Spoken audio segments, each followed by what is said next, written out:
Активисттер мен саясатчыларды тыңшоо Камчыбек Ташиев комментарий берүүдөн баш тартты. УКМКнын башчысы Камчыбек Ташиев бир катар саясатчылар менен активисттердин телефон сүйлөшүүлөрү Ички иштер министри тарабынан тыңшоого алынганы боюнча комментарий берген жок. Буга чейин Реформа партиясынын лидери Клара Сооронкулованын өзүнүн, ошондой эле башка 100га жакын активисттер мен саясатчылардын телефон сүйлөшүүлөрү соттун чечими негизинде Ички иштер министри тарабынан тыңшоого алынганын билдирген. Акипресс маалыматына ылайык 31 августта Ташиев маалымат агенттиктин кабарчысын тыңшоого алуу жөнүндөгү суроосуна иш-чаранын темасынан тиешеси жок экенин айтып жооп берген эмес. Ал кезде УКМКнын башчысы Ала Тоо аянтында эгемендүүлүк күнүнө карата уюштурулган майрамдык иш-чарада болгон. Ички иштер министринин тарабынан тыңшоого алуу Сооронкулованын айтымында 1 май райондук сотунун тергөө судьясы Чыңгыз Бердимуратов 2021 жылдын 6 январында 100га жакын адамдын телефон сүйлөшүүлөрүн тыңшоого санкция берген токтом чыгарган. Соттук актыга Ички иштер министринин тергөө кызматынын башчысы Жумабаевдин токтому негиз болгон. Анда Жумабаев судьядан аты аталган адамдарга карата 2020 жылдын 5 октябрь окуяларына байланыштуу, атап айтканда Ак үйдү штурмга алуу жана басып алуу боюнча сотко чейинки өндүрүш ачылгандыктан телефон сүйлөшүүлөрүн тыңшоого уруксат берүүнү өтүнгөн деп билдирген Сооронкулова. Бирок тыңшоо тизмесине октябрь окуяларына тиешеси жок адамдар дагы кирген. Алардын ичинде адвокат Нурбек Токтакунов, юристтер Сания Токтогазиева жана Таттыбүбү Эргешбаева дагы бар. Тыңшоо 2021 жылдын 6 январынан бери жүрүүдө. Тизмедеги адамдардын көпчүлүгү активдүү жарандык позициясы бар, бийликке жана өлкөдөгү мамлекеттик саясатка карата сын пикирин ачык айкын айткан жарандар. Булардын жеке жашоосу тууралуу маалымат топтоо үчүн телефон сүйлөшүүлөрдүн тыңшоо каршы пикир үчүн куугунтуктоо болуп саналат деп эсептейт Сооронкулова. Дагы кимдер тыңшоого алынган? Сооронкулова Фейсбуктагы барагына жарыялаган соттун чечимине ылайык парламент депутаттары, оппозициячыл саясатчылар, активисттер жана укук коргоочулар тыңшоого алынган. Тыңшалып жаткандардын арасында парламент депутаттары Дастан Бекешев жана Каныбек Иманалиев, социал-демократтар партиясынын лидери Темирлан Султанбеков, оппозициячыл Равшан Жээнбеков, мурда президентке талапкер болгон Курсан Асанов менен Абдил Сегизбаев жана башкалар бар. Ал эми активисттердин Тилекмат Куренов,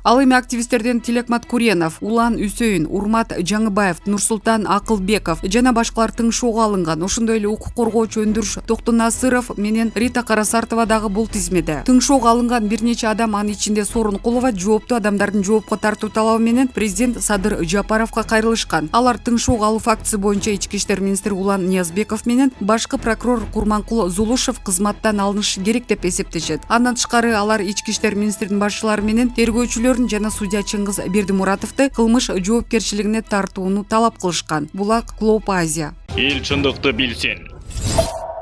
Саке Сокен ишин улантып жатабы? Алмазбек Атамбаевдин кайрылуусу. Мурдагы өлкө башчы Алмазбек Атамбаевдин адвокаты Замир Жошев анын кайрылуусун жарыялады. Анда Атамбаев өлкөнү башкаруу маалында ката кетирген моюндап, учурдагы бийликтин иш-аракетинде кескин сындады. Атамбаев эмне деди? Атамбаев 30 жылдын ичинде өлкө көптөгөн сыноолорду башынан кечиргенин айтып, Кыргызстанда эгемендүүлүк жылдары 3 жолу төңкөрүш болгонун эске салды. Бүгүн дагы азыркы бийлик мөөнөтүн аягына чейин тынч отурат деп эч ким кепилдик бере албайт. Бул бийликке да суроо көп дейт Атамбаев. Мурдагы президент убагында көп ката кетиргенин айтып, ошол эле учурда мөөнөтүн тынч аяктап бийликти кийинки башчыга тынч жол менен өткөрүп берген жалгыз президент болгонун белгиледи. Атамбаев бийликти тынч жол менен өткөргөн жалгыз президент эмес, ага чейинки президент өткөл мезгилде өлкөнү башкарган Роза Отунбаева 1,5 жылдан кийин бийликтегилерди терең ойго салышы керек деген пикирде. Бул элдик пикир жаңы бийлик мамлекетти 10 ай гана башкаргандан кийин эле пайда болгонун, көптөгөн адамдар жакшы жакка өзгөрүүлөргө үмүтүн үзүп, өлкөнүн келечеги бар экенин ишенбей баратканын далилдеп жатат. Бул сүрөттө Садыр Жапаров мурдагы президенттердин катарында эң акыркысы болуп турат. Демек, жаназаны ал өткөрөбү? Кыргызстанда ал көмөбү? Эмнеге элде ушундай ой пикир пайда болду? Балким президент ойлонор маал келди. Туура жолду тандадыбы? Өлкөнү туура багытта алып бара жатабы деген суроо салды ал. Кумтөр жана Октябрь окуялары боюнча ошондой эле Атамбаев Кумтөр гени чет өлкөлүк компанияга өтүп кеткенине күнөөлүү болгондор мамлекеттик резиденцияда сый урмат менен тосулуп, ал эми 2020 жылдын Октябрь окуяларында таш ыргытып, тапанча менен аткандардын артында болгондор Жапаров менен бирге мам резиденцияда жашап жатат деп билдирди. Атамбаев Октябрь окуясына кайрылып, эл арасында жоопсуз суроолор көп болгонун белгиледи. Анын айтымында, мунун баарын президент чын жүрөктөн түшүнүүгө аракет кылса болот, же көздү жумуп Сокеге окшоп фактыларды белгилеп кайталар берсе да болот деди. Бирок ал жумулган көз менен келечекке жол табуу кыйын деп эскертти. Эмне үчүн Соке менен бирге өлкөнү Октябрь окуясына алып келгендер бүгүн мурдагыдай күч органдарында өлкөнүн экономикасында башкарып жатышат. жатышат. Эми алар өлкөнү кайсы анга алып барышат, эмне үчүн кылмыш иштер 5 октябрда элге ок атууга буйрук бергендерге эмес, эл менен чогуу аянтта жүргөндөргө козголуп жатат. Же Сокенин ишин улантып жатабы? Ушундай суроолор элде көп, деди Атамбаев. Атамбаевга байланыштуу иштер укук коргоо органдары мурдагы президент Алмазбек Атамбаевди Крим Төбөл Азиз Батукаевди мыйзамсыз бошотууга айыптап, коррупция боюнча иштин алкагында Кой Таштагы үйүн 2019 жылдын 7-8 августтарда штурмга алган. Мындан сырткары Атамбаев мыйзамсыз баюу, кылмыштуу кирешелерди адалдоо жана Бишкек ЖЭБинин модернизациялоодогу коррупцияга шектелүүдө иши сотко өткөн. Штурм учурунда Атамбаевдин тарапташтары жана күч органдарынын ортосунда кагылышуу болуп, анын кесепетинен спецназчы Үсөнбек Ниязбаев октон каза таап, Чүй областык ички иштер башкармалыгынын башчысы Самат Курманкуловдун башына таш тийип жаракат алган. Атамбаев кармалып УКМКнын имаратына жеткирилгенден кийин анын жүздөгөн тарапташтары Ала Тоо аянтына нааразычылык акциясына чыгышкан. Анда укук коргоо органдары менен митингчилер кагылышып, акцияга чыккандар күч менен таратылган. Кой Таш окуялар боюнча бийликти күч менен басып алуу, массалык башаламандыкты уюштуруу, адамдарды барымтага алуу, адам өлтүрүү, адам өмүрүнө кол салуу жана бийлик өкүлүн коркутуу же ага карата зомбулук беренелери менен сотко чейинки өндүрүш иши ачылган. 2020 жылы алгач 1-май райондук соту Атамбаевди Батукаевдин иши боюнча күнөөлүү деп таап, аны 11 жылга эркинен ажыраткан. Кийинчерээк Бишкек шаардык соту бул өкүмдү күчүндө калтырды. Ал эми 2020 жылдын 5 октябрына караган түнү парламенттик шайлоонун алдын ала жыйынтыгына нааразы болгондор бир катар саясатчыларды абактан бошотушкан. Алардын ичинде Атамбаев жана учурдагы президент Садыр Жапаров да болушкан. 9 октябрда Алмазбек Атамбаев менен экс-премьер-министр Өмүрбек Бабановдун тарапташтары ошол кездеги премьер-министрдин Садыр Жапаровдун тарапташтары менен кагылышкан. Анын эртеси күнү Атамбаев массалык башаламандыктарды уюштурууга шектелип, аны Кой Таштагы үйүнөн УКМКнын кызматкерлери кармап кетишкен. Жыл башында жогорку сот мыйзамдагы ууру Азиз Батукаевди мыйзамсыз бошотуу боюнча ишин кайра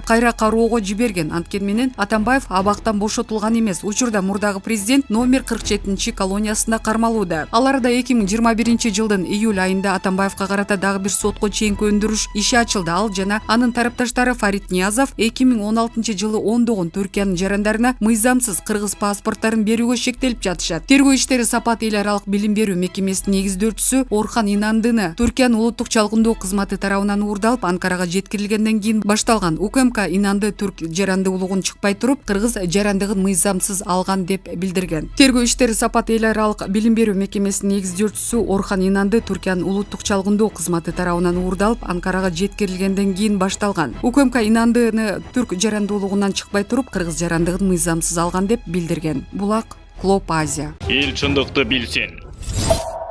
Америкалыктар Кабулдагы терактыдан кийин элди көздөй ок атышкан. Күбөлөр белгилегендей, жардырууда аз адам каза болгон, көбүн дүрбөлөң түшкөн америкалык аскерлер атып салышкан. Кабул аэропортундагы окуяга күбө болгондордун айтымында, америкалык аскерлер жардыруудан кийин элди көздөй ок чыгарган. АКШлыктар жерге кулагандарды да атканын РИА Новости жазды. Америкалыктар жардыруудан улам кулап, тепсендиде калып калган адамдарды да атышты деп күбөлөрдүн бири айтканын РТ каналы кабарлады. Дагы башка күбөлөрдүн айтымында жардыруудан аз эле адам каза болгон, көбүн дүрбөлөң түшкөн америкалык аскерлер атып салышкан. Күбөлөр билдиргендей, америкалыктар аэропорттун кире беришинде ийин-ийинге тийген абалда тизилишкен. Жанкечти алардын бир нече метр алыстыкта өзүн жардырып жиберген. Бул учурда АКШ аскерлери паникага алдырып, башаламандык жаралган. Жардыруудан кийин элдин баары чуркап жөөлөштү. Америкалыктар элдин арасында жанкечти бар деп ойлошкон окшойт, ошон үчүн аткылашты. Негизи жардыруудан аз адам өлгөн, анткени ал аскерлер турган жакта болгон. Көпчүлүк адамдар жөөлөшүүдөн жана АКШ аскерлеринин туш тараптан элди карай аткылаган огунан мерт болушту деген Шах Джан аттуу күбө. Кабулдагы ооруканалардын биринде хирург бул версияны телеканалга кыйыр түстө тастыктап, 5 сыныктан жана октон жаракат алган бейтапты сүрөттөгөн. Ал адам көз жумган. РТ телеканалдын суроолоруна жооп берген күбөлөр, америкалыктар ал жерде дагы жанкечтилер болушу мүмкүн деп кооптонушуп, элге карай ок чыгара баштаганын белгилешкен. Алардын айтымында элди көздөй ок атууга узак убакытка созулган. Аэропорттун тегереги жанындагы арык сөөгө толуп калган деп билдирди телеканалдын кабарчысы өз сюжетинде. Өткөн бейшембиде Кабулдагы аэропорттун көзөмөл өткөрүү жайында 2 чоң жардыруу болгон, андан 200 афгандык жарандын жана америкалык 13 аскердин өмүрү кыйылган. Окуяга жоопкерчиликти Ислам мамлекети алган. Кыргызстан, Россия жана бир катар мамлекеттерде тыюу салынган террордук уюм. Булак Спутник KG. Эл чындыкты билсин.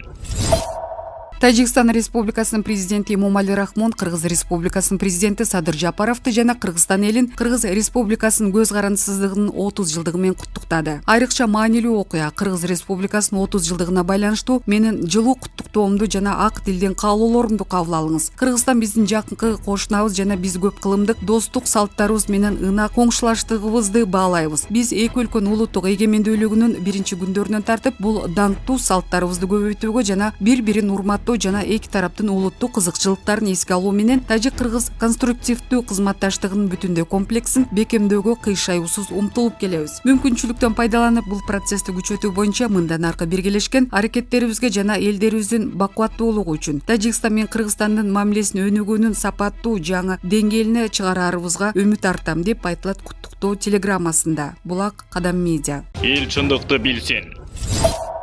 Дагы эки партия парламенттик шайлоого катышуу ниетин билдирди. Президенттин жарлыгына ылайык парламенттик шайлоо 28 ноябрда болот. Депутаттар аралаш шайлоо системасы менен тандалат. Дагы эки саясий партия жогорку кеңештин депутаттарын шайлоого катышуу ниетин билдирип, борбордук шайлоо комиссиясына кайрылды. Алар Улуттар биримдиги партиясы, анын артынан Ишеним партиясы билдирүү берген. БШК шайлоонун өтө турган датасы белгилегенден кийин 5 календарлык күндүн ичинде аталган жараянга катыша турган саясий партиялар борбордук шайлоо комиссиясына кат түрүндөгү билдирүү жөнөтүшү керектигин эскертет. БШКга жазуу түрүндөгү билдирме саясий бирикменин жетекчисинин колу коюлуп, мөөр басылып, ага партиянын уставынын көчүрмөсү нотариустан күбөлөндүрүлүп, тиркелип жөнөтүлүшү шарт. Катты берүүнүн акыркы мөөнөтү 2021 жылдын 3-сентябрь саат 18:00 чейин. Булак Арбакейчи. Эл чындыкты билсин. Байден, Си Цзиньпин, Эрдоган, Пашинян, Ильхам Алиев, Абдулазиз Аль-Саюд Садыр Жапаровду жана Кыргызстандын элин куттукташты. Кыргыз Республикасынын президенти Садыр Жапаровду жана Кыргызстандын элин Кыргыз Республикасынын көз карандысыздыгынын 30 жылдыгы менен бир катар мамлекеттердин башчылары куттукташты. Бул тууралуу президенттин маалымат кызматы кабарлады. Президенттер Садыр Жапаровго ден соолук, бакыт жана жоопкерчиликтүү кызматында жаңы жетишкендиктерди, ал эми Кыргызстандын элине тынчтык жана гүлдөп өсүүнү каалады. Булак Кадам Медиа.